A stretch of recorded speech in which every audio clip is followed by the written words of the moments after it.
Thank you very much for joining us this afternoon. General Brunson, actually, unbeknownst to him, gave us a very good introduction for this panel. He said that people, soldiers, but I think people in general should be culturally astute, and he enjoyed us to look at the world in ways that U.S. interests are not the only interests in the world. We have to understand what our friends and allies think. And I think this is just a great introduction to this session, where we're going to listen to regional perceptions of the escalating U.S.-China competition. So I'm putting my moderating hat this afternoon, which means that I'm going to introduce our distinguished panelists, and then I will let you do the job of asking questions and participating in this discussion, which I am sure you will find very interesting. I'm very honored and grateful for these three distinguished speakers to join us this afternoon, as I know they're very busy in their various functions. Director General Daniel Chen, who is the Taiwan Economic and Cultural Office Director here in Seattle. Consulate-General Makoto Iyori, who just arrived a few days ago from Japan and is joining us this afternoon, as well as Ambassador Tariq Karim, who is the Director of the Center for the Bay of Bengal Studies, former Ambassador of Bangladesh, and we at NBR have him as one of our advisors. So to continue on the overarching theme of the discussions today, we're going to have a look at great power competition, but really looking at national perspectives. We've talked a lot about what China wants or is trying to do, what the U.S. interests in the region are, how this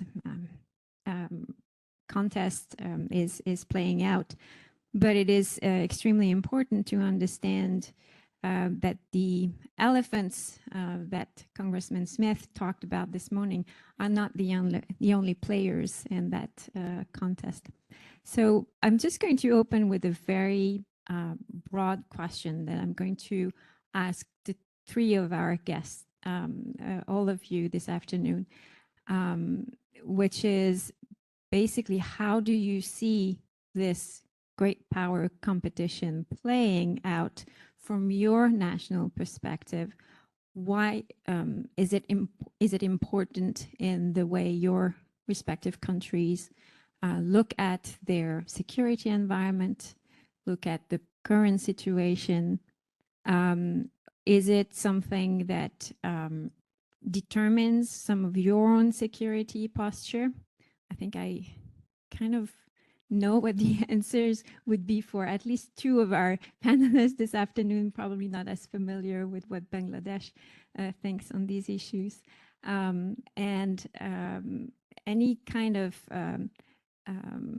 like observation you might want to share on the security environment from your own perspectives. And then I'm probably going to pick up on some of the things you're going to say to ask another round of questions, and then I'll open it to the floor, because I felt like we didn't have a lot of chance to listen from all of you today, and I would like more people to be able to take the microphone as well. So let me start with you, sir. Thank you, Mita. So I think first of all, to answer your question about the Taiwan security environment, is that I think there's no doubt that the major threat to Taiwan is PRC, I mean China. So we've been facing the challenges from China, we've been facing diplomatic isolation, economic cohesion, disinformation, gray zone warfare, and so many attacks. So Taiwan just has been like a test ground for China's tactics for years. I mean, nowadays, ever since last year, I mean, people are kind of familiar with all the kind of warplane and vessels. They have a warplane the number are even more than we start to count. I mean, just for last year, we have over like 1,700 flights into Taiwan ADS, the Air Defense Identification Zone. Then we have the Chinese war vessel crossing the middle line of Taiwan Strait. So it's just like a daily life of Taiwan. So I would say that the total security environment, our major threat is from China. How important to you is the relationship with the U.S. then in that context? It's a very good question because to be honest with you, that we will not share our responsibility, to defend ourselves, but undoubtedly that the major resource of security is from the system from the United States. So of course, Taiwan right now is adopting a lot of national defense reform. So we are kind of into more, we're putting more resources on asymmetrical warfare. We are increasing our national defense budget. And so, of course, we want to boost our self-defense capacity, whereas the states has been very, helpful and always abiding the Taiwan Regulation Act, providing our necessary weapons. And also recently, we found out the states are even more creative. You have the FMF, the foreign missions, foreign military finance, and also President draw down capacity to provide the necessary weapons Taiwan need. And also we cooperated with the like-minded countries to tell them what's going on right now in Asia Pacific. But for that, we need to thank the states, especially to provide the necessary weapons we need for self-defense. So I guess we'll come back to this idea of the the prominence of the security, like survival for Taiwan, because this is something that we're talking a lot about here. But I want to turn to Consul General Iyori to tell us a bit more of from a Japanese perspective, how do you see this overarching competition unfolding in your perspective? It's on. It should be on. Yeah. Thank you. The security environment surrounding Japan is the worst it has been since the end of World War II. Besides the Taiwan Strait tension rising, China also, is seek to attempt unilaterally to change the status quo in East and South China Seas, as well as North Korea's nuclear and missile development. Present unprecedented threat to the Japanese security. And we are trying to, strengthen the cooperation with the United States, which is sole allies of Japan. Also, we seek the cooperation with the partnership in the Asia, Indo-Pacific areas. There was one question this morning about actually like the Japan, Vietnam. There was a pause to one of our panelists this morning. Can you say a bit more about the partnerships and cooperations that Japan is trying to develop across the Asia Pacific? Japan has been strongly promoting the vision of free and open Indo-Pacific. First proposed by the late former Prime Minister Shinzo Abe in 2016. We have, promoting this vision strongly through over the Indo-Pacific areas. And this vision is unique because we used to use the word of the Asia-Pacific, but rather than that, we choose the word Indo-Pacific. It means we need the involvement of the India and Bangladesh and that kind of the areas. And to realize these visions, we need to strengthen the cooperation, of course, with the United States, but we lead to the ASEAN member countries and Australia, India, and we are expanding the partners. Isn't that something that Taiwan is trying to do as well, to develop more partnerships with Southeast Asia and Asian partners as well?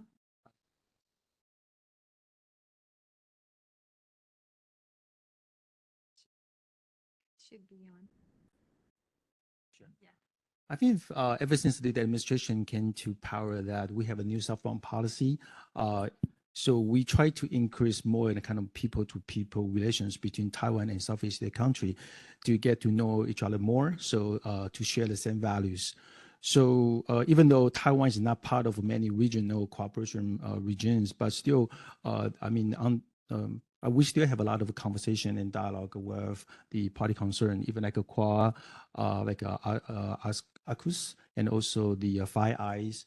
So so that we can keep informed and updated what's going on right now in the Taiwan Strait and also Southeast Asia. Ambassador Karim, can you say a few words about how Bangladesh sees its security environment under that, whether this is a useful framework for Bangladesh to look at the world right now in terms of great power competitions, and what is the perspective from Dhaka? It's a little complex question. It depends on how we define our security. The security has different dimensions and different stations and stations. We come to our definition of security from where we emerged as a nation. And therefore, we see the playoff between the big powers as playoff between the big elephant.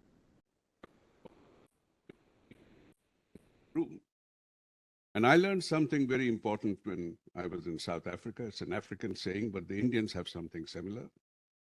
When beware of elephants fighting, when they fight, the smaller creatures and the grass will get trampled. Similarly, beware of them when they make love. And so we learn to live with these elephants in the room. Okay, we have extensive relations with both the United States and with China.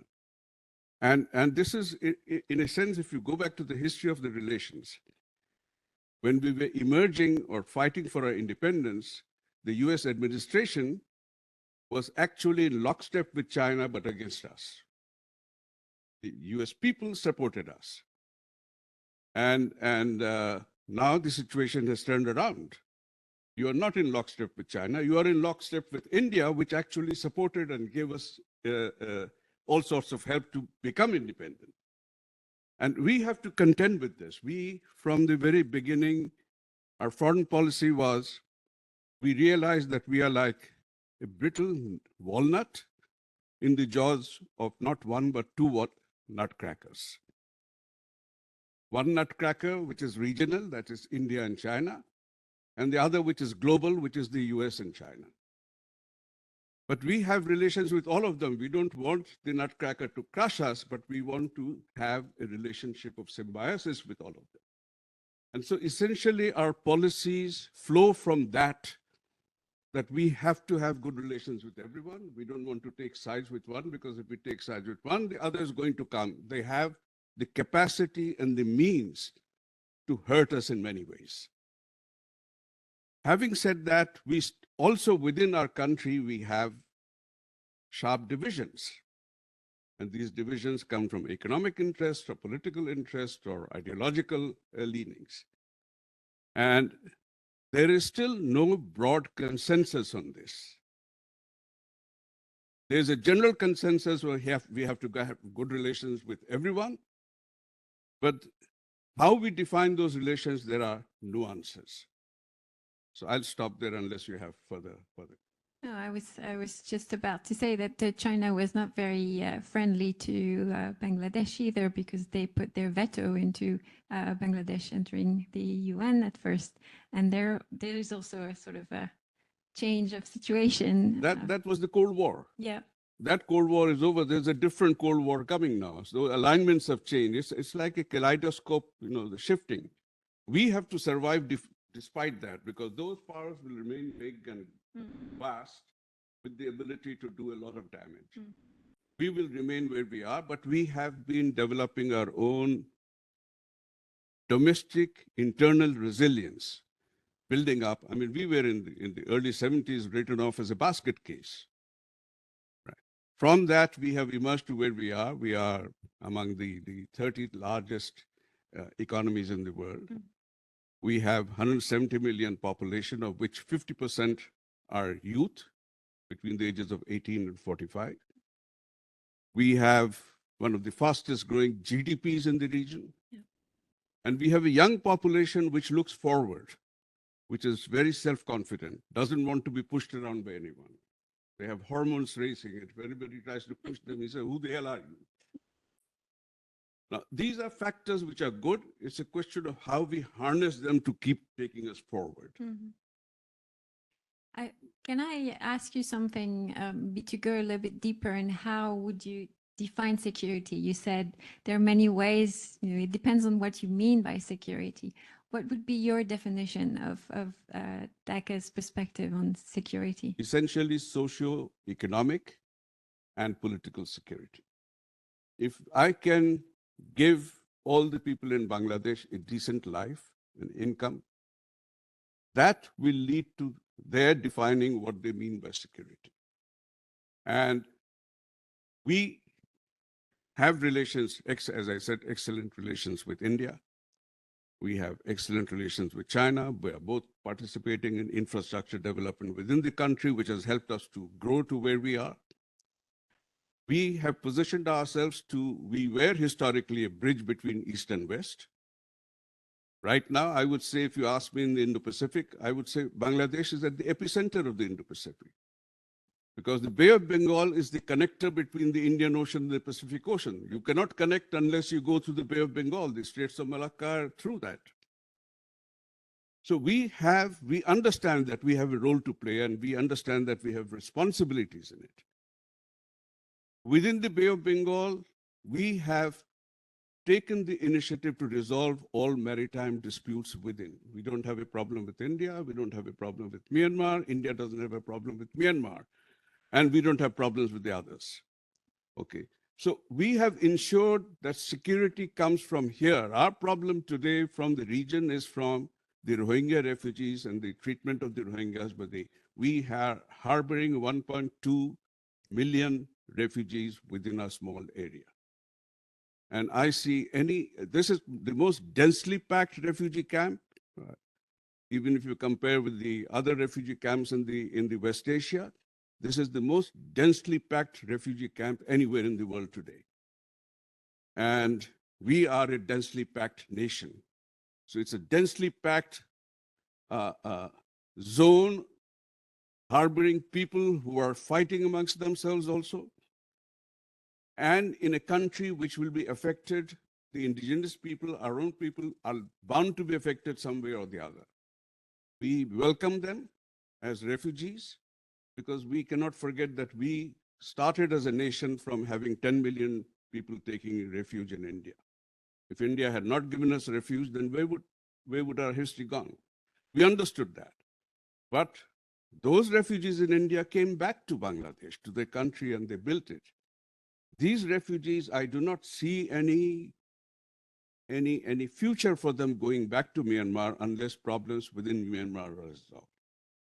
And it's a time bomb waiting. It'll implode, it'll explode, we don't know. When we emerged, we had no problems with Afghanistan. Afghanistan was peaceful, stable. Afghanistan has already exploded. And now we have Myanmar. So the situation in which we emerged was a Cold War, a different Cold War, the world divided, instability in West Asia and East Asia, the Far East, is still there. Just the patterns have changed a little. And so we feel that we have to come out stronger to be able to survive this, which is a more dangerous era today than it was 50 years ago. Yeah, this is a great reminder of the various crises. We talked a lot about crisis this morning, but what's going on in Myanmar hasn't been touched on. So thank you for bringing that back. Consul-General Iyori, Ambassador Karim just said something about the infrastructure development and how important it has been to the development of Bangladesh.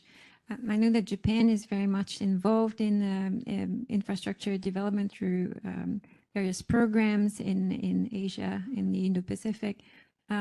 Could you maybe tell us a little bit of where Japan is at now with its ODA and its aid to development? What are Japan's priorities in the region?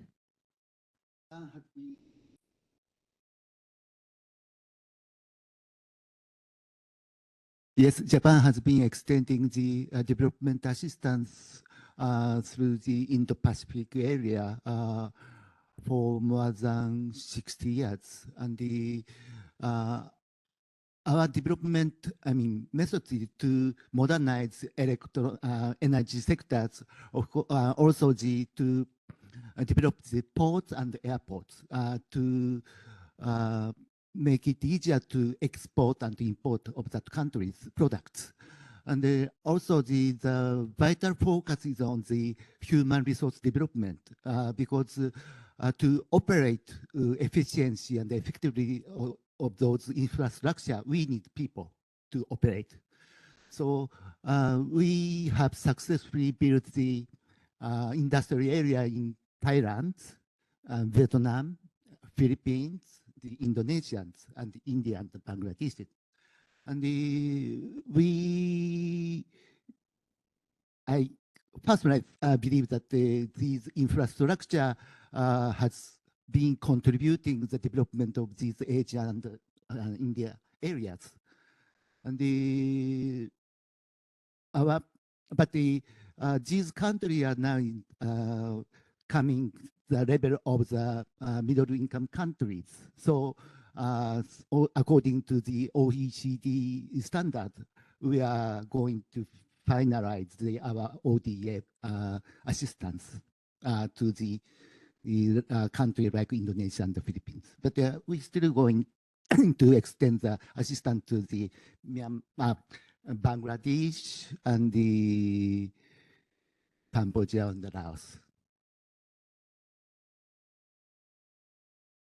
Thank you. And another thing that Ambassador Karim talked about was the various constituencies inside of his own country, and not everybody has the same outlook or perspective on a said issue.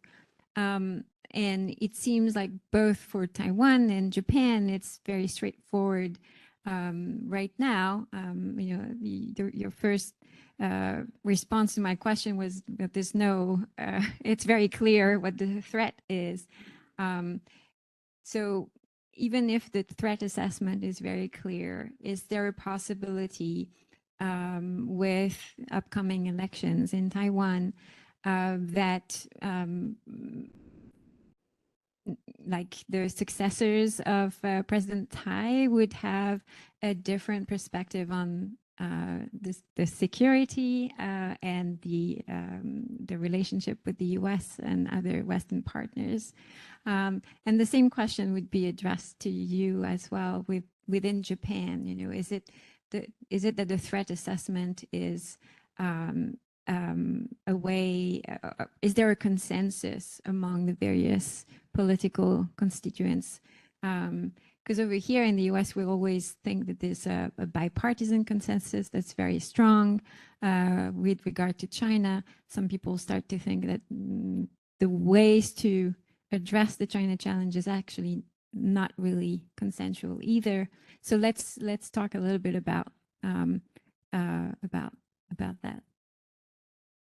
Actually, I was worried about that you might ask a question about next year's election. So, so what do you call a diplomat who tells you truth? Because that's the ex-diplomat. So,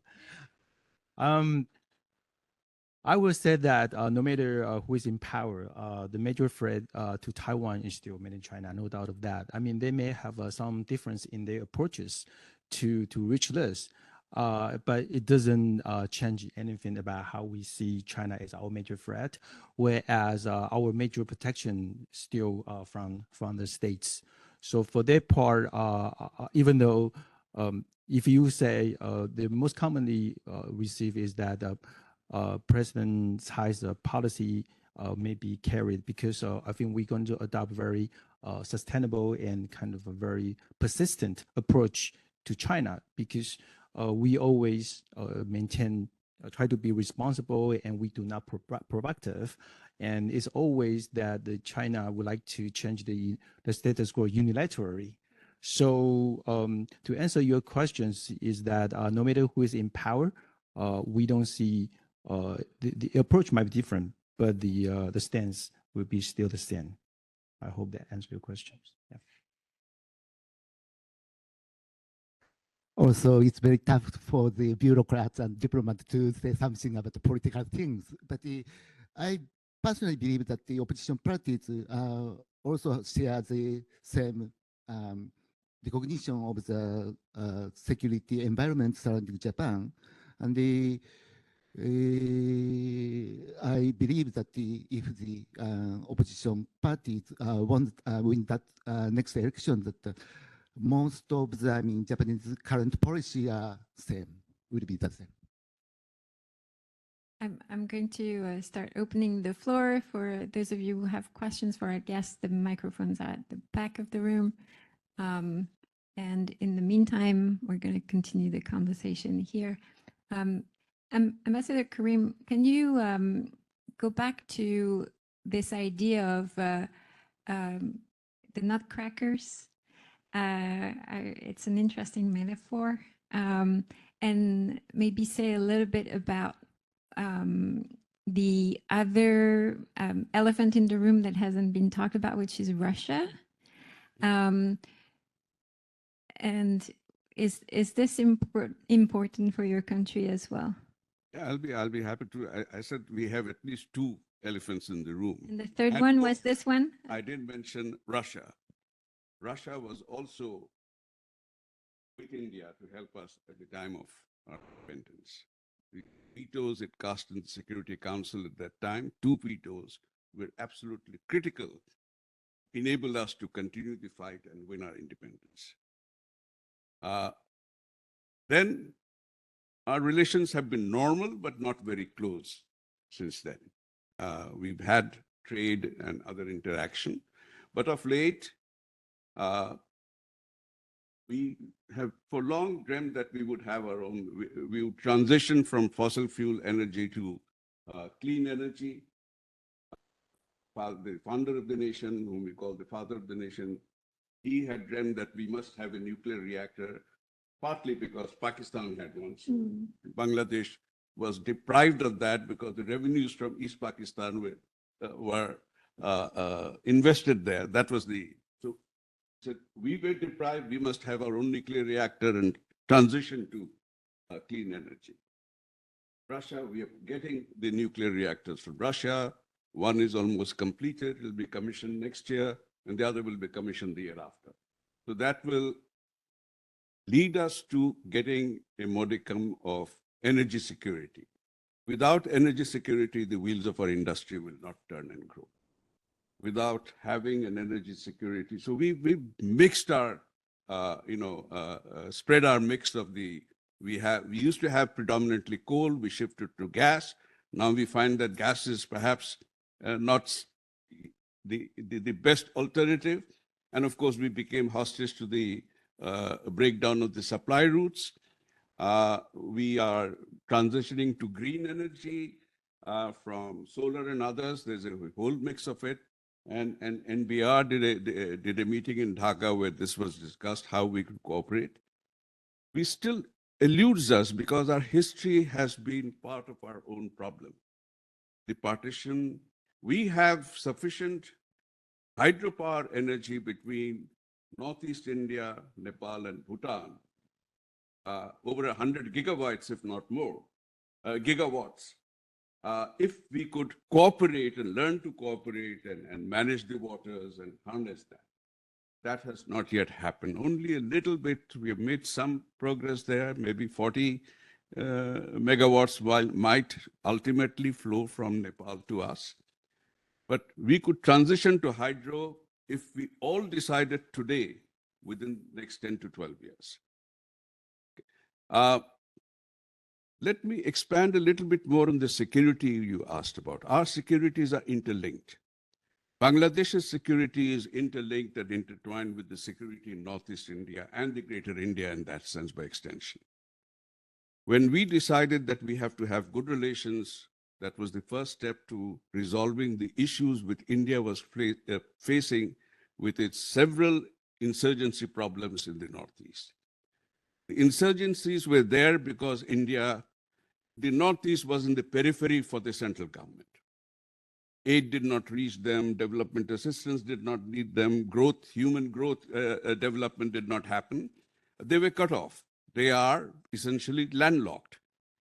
We offered them the opportunity to become land-linked and water-linked. And it's the same with Bhutan and Nepal. So our objective is essentially, we cannot survive on our own. We have to develop regional cooperation with all the entities and countries around us. We have positioned ourselves as a connector. I mentioned the infrastructure projects, and yes, Japan is one of the biggest contributors to that. The real deep sea port is almost near completion. Hopefully, it will be commissioned fully within the next 12 months in Matarbari. It's huge. And then they've been helping us. There'll be power transmission lines and an economic zone. Basically, the economic zone is supposed to help the northeast of India. And it's directed towards that. So we realize that our destinies are intertwined. If we rise, they will rise. If they rise, we will rise. But if we fall, they will fall. That is the whole thing. And right now, the danger is, as I mentioned, I have to repeat it, that we are very worried about what will going to happen with the Rohingyas. I think Japan, too, is worried by that. Of course, we have other things happening. China is coming into the Bay of Bengal. We can't stop it. They are building a highway from Kunming to Sitwe, and just a few kilometers south of Sitwe, they are developing Kyukphao as a deep sea port. Once they are there, you can't stop them. So we'll have to learn how to live with that situation. We cannot fight them. We cannot stop them from coming in. Can we coexist with them? And if, God forbid, there's a war between India and China, then we will have serious problems. Although I hope that will not happen, considering that India and China have huge investments and trade with each other. So hopefully, better sense will prevail at some time. So these are all factors that are taken. So the Russians are, yes, we have relations with the Russians, and we have trade with Taiwan. Many Taiwanese companies, I mean, my university certainly, but other universities, the computers and software, other things come from, Asus and others. The D-Link routers are from Taiwan. So that's the sort of, we have spread, let us say, we have spread our friendship. We have extended a hand of friendship everywhere. And we tell everyone, you can fight each other, but please fight outside my drawing room. Come in, we will offer you our traditional hospitality and tea, but don't fight inside, because that's going to create problems within my own house. That's a great way to see things. Ulrike, you had a question. Yeah, thank you very much. Very interesting. I have a question about Taiwan and Japan. The economic relations between the two countries are very close. Geographically, I think it's 200 kilometers or something like that from the southernmost part of Japan. So can both of you talk a little bit more about what the relationships are and how you define them, and Relations with Taiwan and Japan? both of us? Yeah, you too. Yeah. Oh, okay. I'm not quite sure.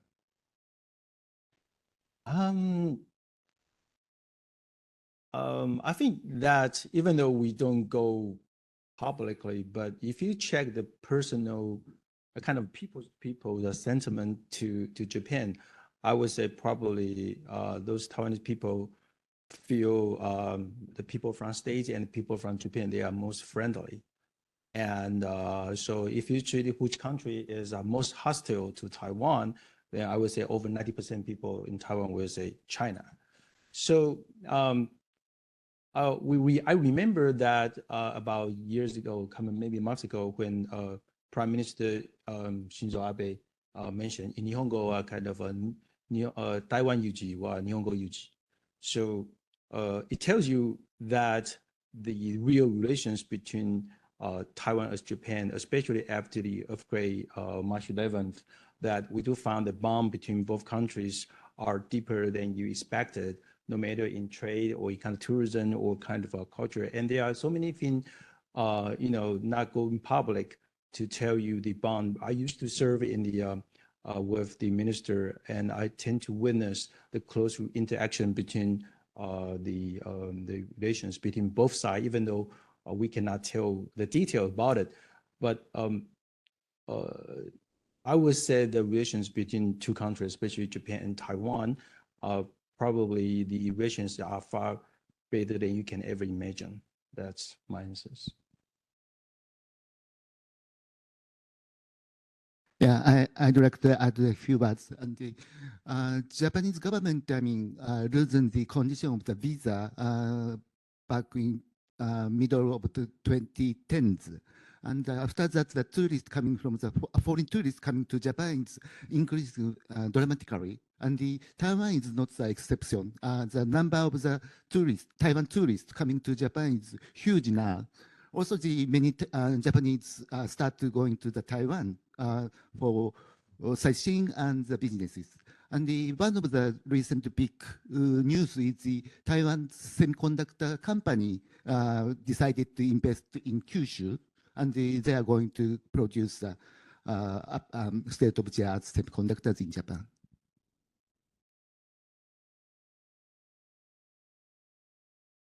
Could you remember to introduce yourself before you ask your question, please? Thank you.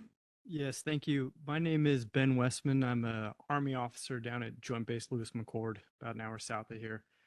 Thank you for letting us be here and for your perspectives. My question is mostly directed at Director General Chen, but I would open it up to the other panel members. You spoke about the provocative actions that China routinely does against Taiwan, crossing the midline, some of their offensive military things that they do. I was wondering if you could share from your perspective some of the things outside of the military realm, possibly information, economic, or otherwise, that China is doing in Taiwan, and then if you have seen a change in some of those strategies after China experienced the protests in Hong Kong, if that has changed some of their tactics, for lack of a better word. And if I may add to your question, what would be, because you said we're used to having in Taiwan, we're used to being the sort of battleground, yes, for these kinds of tactics. What should we pay attention to that would maybe signal a change in tactics or intent or degree? Because I realize that when you live in Taiwan, it seems like this is a day-to-day thing. Just like when you live in South Korea, whatever the North is doing, it's like your daily threat. You're getting used to it, so you may not have the same threshold. But for the outside world, it seems like Taiwan is a very dangerous place to live, and I'm sure you will not agree with what I'm saying. But from the outside, it's difficult to see what's the difference.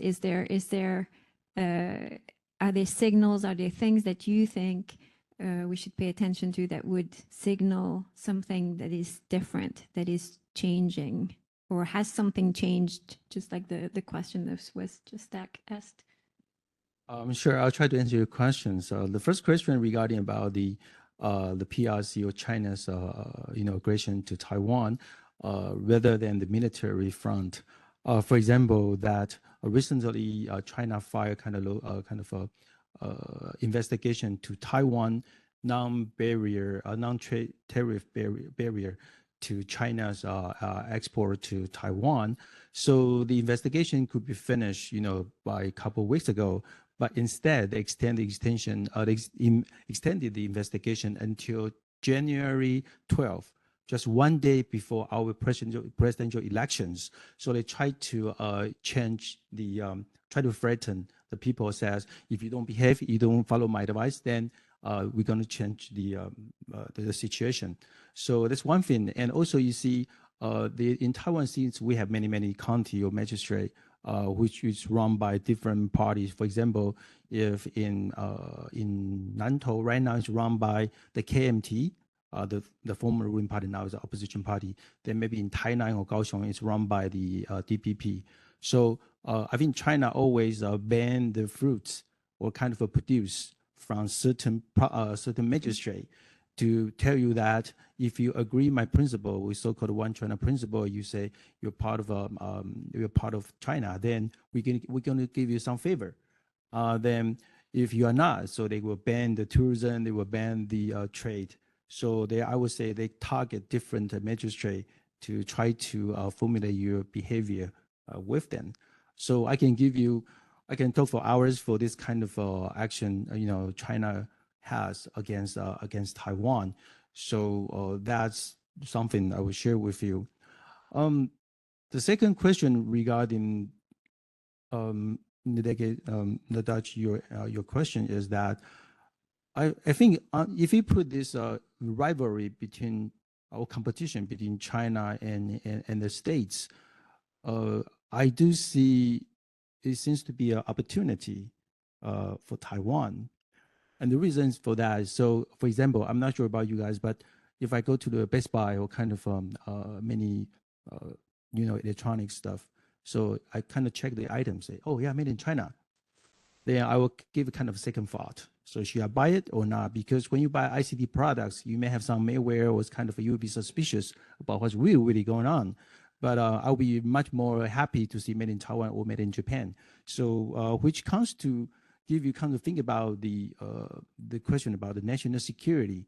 So when you raise this to the national security level, you find out there's more opportunity for Taiwan and the United States to cooperate with each other, especially to build kind of a resilient or kind of a better supply chain. So also, I think it's also time for Taiwan to put together all the resources. Like we have the R&D, we have the capital, we have the research product. Just we can take lessons from Israel, so we can build a conglomerate of this kind of a research and to be more independent and help. It's compatible with the states about the friend shoring. So if we can do this, so definitely I think this situation can help the world to build more resilient supply chain to hope that this can be in the this kind of supply chain can be controlled in the friendly hands, not just for the someone who may do something against you if you don't follow their wishes. What's the position of Japan about the friendshoring and the security of supply chains? How is it possible? I mean, for your country, it's also a vital interest because of its geographic location. Have you how to mitigate the risks to this kind of? Don't ask me the difficult question. Sorry. All right, I'll ask another one. Yeah, sorry, I'm not familiar with these topics, but the government of Japan recently, more sensitive to the security side of the production, and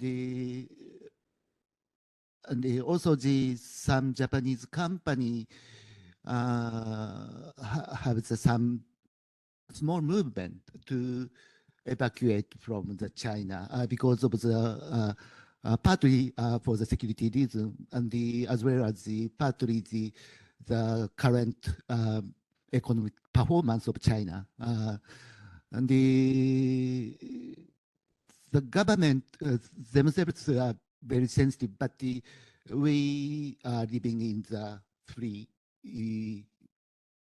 world. So each Japanese company have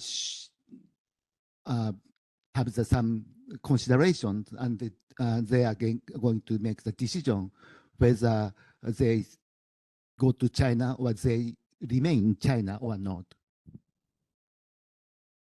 Maybe we talked at length of the sort of like horizontal maps that the general was talking about earlier, like the cross relations that are happening in the sub-region in the Indo-Pacific amongst various countries in the region that are happening regardless of what China and the US are doing, or perhaps as an after effect of that. And it seems like there's a lot of there's an increase desire to partner in the sub-region. But let me perhaps as a conclusion to our discussion, like widen the scope a little bit and ask about external lines. We were talking about interior lines during after lunch, but the conflicts that are happening outside of the Indo-Pacific, not the ones that may happen, or we hope will not happen, but the impact of the Russia-Ukraine war on your perceptions. I've heard a lot of, Ukraine today, Taiwan tomorrow. Is this something that has helped shifting the perceptions of the imminence of danger for the Indo-Pacific? And now the Middle East flaring up again. How does that impact the strategic calculations of each of your countries? Do you think that these are things that can actually work somehow in your favor, or deflect the attention of your principal partners away from what needs to be done in the Indo-Pacific? After 9/11, China had decided or looked at the situation and thought that this is going to give them a 20-year period of strategic opportunity in which they could consolidate their own strength, and because the US would be looking elsewhere, basically, and be embroiled in other conflicts.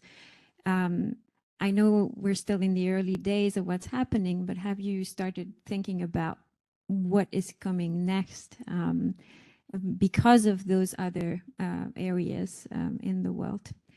Would you want to start, Ambassador Karim? This is a very simple question that I'm throwing at you. Thank you for describing it as simple. It's an extremely complicated question, Yes. very complex. And for us, there are wheels within wheels. As I said, again, coming from our geolocation and the history. Yes, the Russian-Ukraine war did affect us also. We were very careful in treading on that. So of the first resolution in the UN, we abstained from it. But the second and third and the others that followed, we went with it. We're sort of saying that we don't want to be involved in finger pointing, but we do want the war to stop. It's hurting everyone. We don't want civilians to be killed or become collateral damage. And it affected the economy. We were not so badly affected by COVID. COVID it broke down supply chains globally. Okay. But we were able to keep our heads above the water and swim, and we had a growth rate of 5.3 instead of 8. So we did fairly well. The Russia-Ukraine crisis actually hurt us a lot because it disrupted a supply chain of energy, of the fuel which we receive for powering our power plants.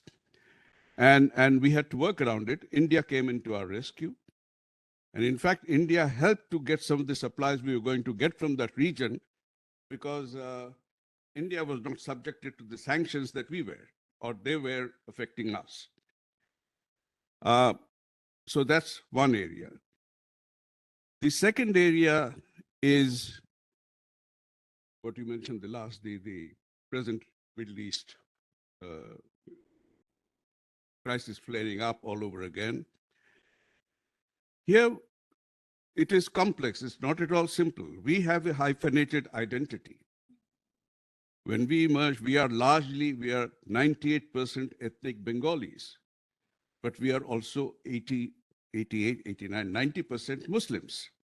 So we are Bengali Muslims. There is a Bengali part which is cultural, and there's a Muslim part which is religion. And within the Muslim part, there are divisions. Most of us, I would say 60, 70%, or to begin with, after partition in 47, we were the softer side of the Islamic world. We were Hanafi, Sufi Muslims. The Wahhabism and Salafism came in the early and mid-80s with vengeance. And so there are two competing elements within Bangladesh in this. Now, our politics has also become hostage to that. There's one party which says we are secular. We don't want to go in for radicalism or extreme radicalism. We don't subscribe to the extreme right wing. But there's one party which is hostage to becoming susceptible to pressures from the extreme right. And so that tussle, though, when I said there's a certain lack of consensus, in a sense, I've always said that our birth was midwife by the Cold War. But our politics was wet nursed by the Cold War. And that milk still flows in our veins. So those divisions come in different ways at different times, and we have to contend with it. It will become diluted with the generations. As I said, 2.5 generations have come to age since we became independent in 1971. Every generation thinks differently from its previous. I thought differently from my father, and I guess he did from his father. And my children think differently from me. I think that dilution, the widening of the expanse of your horizon, the horizon of your vision of what you see, how you look at the world, how you judge things happening, is also changing. And it's a process that has to happen internally. No country can actually be given a formula by any country to say, this is the way you have to go, this is the path to your goals. Because every time we have tried to adopt that, and we have been faced with consequences. And actually, we have moved away from, ground zero to below, to be able to claw our way up again to zero and up. So even in your development or development of any country in the developed world, whether it's in Europe or elsewhere, you've gone through your own trials and tribulations. You've had your own crosses to bear, but you have done it through a process largely internally. We also are gradually moving to that. It'll take time. We brought the country up to a certain economic level of development, which basically ensures that the government doesn't have to contend with strife coming from economic deprivation.